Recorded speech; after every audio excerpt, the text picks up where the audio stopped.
A principios del siglo XVI, mientras los españoles estaban explorando las tierras americanas, los portugueses navegaban hacia el este.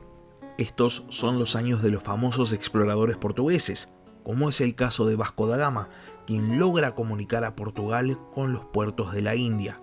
Y por ende también son los años del establecimiento de la creación del Imperio Portugués, el primer imperio comercial global.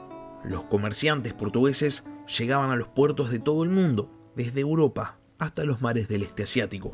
Sin embargo, había un mercado al cual todavía no habían accedido, un territorio conocido por su antiquísima cultura y por su extrema riqueza. Estamos hablando de China, una civilización con la cual desde la antigüedad los europeos habían intentado conectarse mediante rutas comerciales. China, durante todo el tiempo entre la caída del Imperio Romano de Occidente y la salida de los comerciantes y exploradores españoles y portugueses a los océanos, había permanecido como la principal potencia asiática y definitivamente era una enorme fuerza a tener en cuenta en el extremo oriental de Asia. La perspectiva de establecer no solo contacto, sino un intercambio comercial con China dio a los portugueses la motivación necesaria para intentar, de alguna manera, establecerse en tierras del Reino Medio.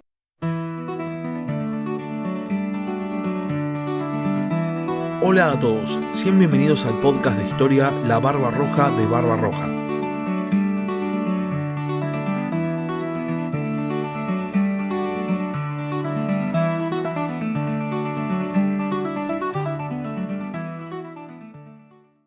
La expansión del Imperio Portugués en Asia se hace a un ritmo vertiginoso. Muy poco tiempo después de la expedición de Vasco da Gama, los portugueses llegan hasta los estrechos del sudeste asiático, en una expedición en la que participa Fernando de Magallanes. En el camino, los portugueses habían ido conquistando o fundando una cadena de puertos que unían a Portugal con su creciente imperio comercial. La expansión portuguesa había sido muy rápida y realmente muy fácil. Los portugueses no enviaban muchos hombres, muchos barcos, sino que generalmente se trataba de expediciones bastante escuetas. Sin embargo, no había habido ningún estado capaz de detener el avance portugués. Y esto no había sido por falta de intentar, sino por la enorme diferencia entre la calidad del armamento europeo con el armamento de los estados a los cuales los portugueses visitan. Para Portugal, su expansión parecía simplemente arrolladora, inevitable. Y por ese motivo, cuando los portugueses empiezan a explorar el mar de China, deciden simplemente buscar un lugar para asentarse, sin preocuparse por estar ante la presencia de la mayor potencia de toda Asia. El primer explorador portugués en llegar a las costas de China se llamaba Jorge Álvares, quien arriba a la desembocadura del Río de las Perlas, donde va a decidir fundar un puesto de comercio. La noticia de la llegada a China llega a Portugal muy rápidamente y entonces mercaderes portugueses realizan el viaje para establecerse en el rico Reino Medio. Y cuando ya el número de comerciantes portugueses empezaba a ser importante, se decide enviar una embajada ante el mismísimo emperador chino, con el fin de que el asentamiento portugués adquiera carácter oficial. El emperador chino decide permitir el establecimiento de estos occidentales, a quien los chinos llamaban francos, en su reino, solamente con el fin de comerciar desde puertos chinos.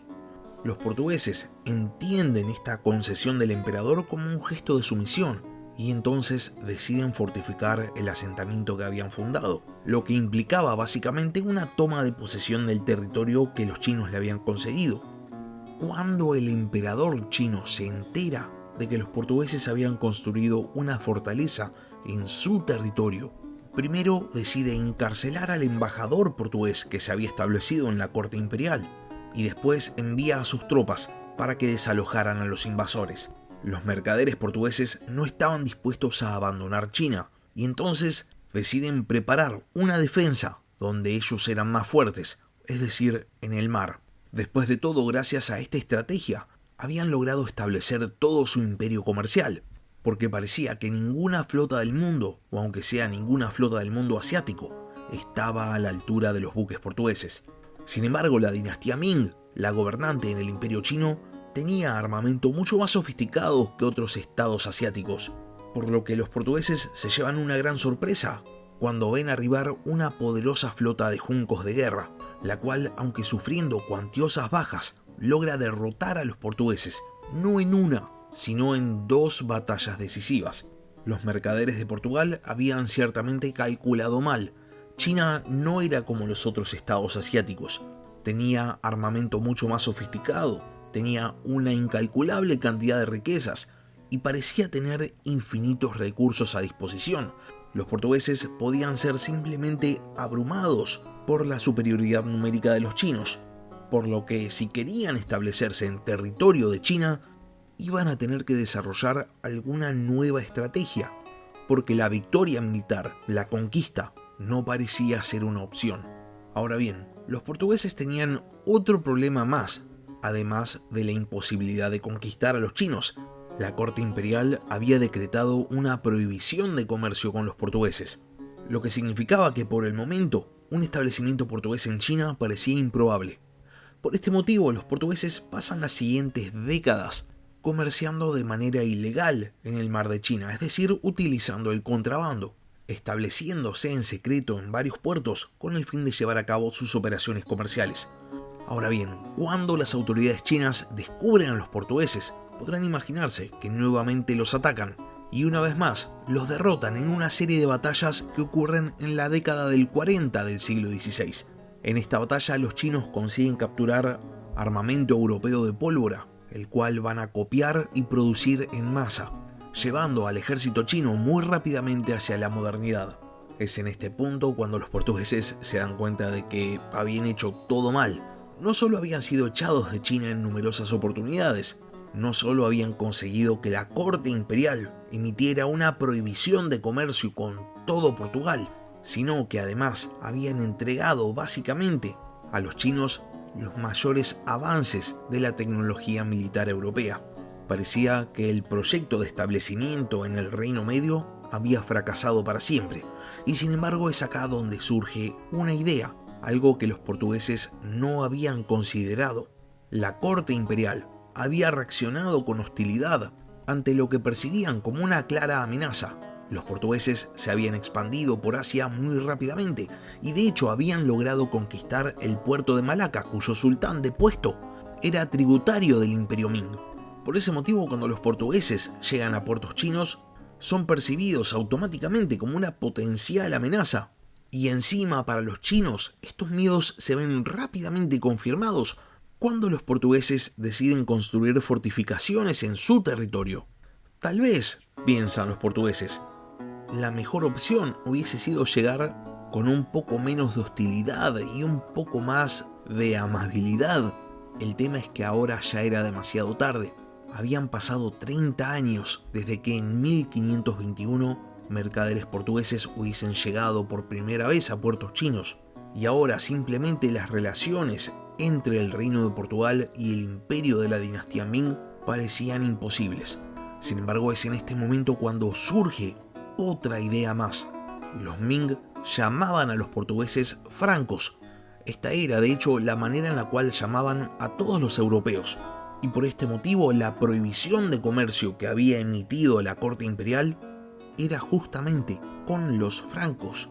Los portugueses aprovechan esta especie de vacío legal y envían una nueva embajada, en la cual no se presentan como francos, sino como portugueses, dejando en claro que no tenían nada que ver con todos aquellos mercaderes que habían llegado en los 30 años anteriores y con los cuales los chinos habían combatido en numerosas batallas.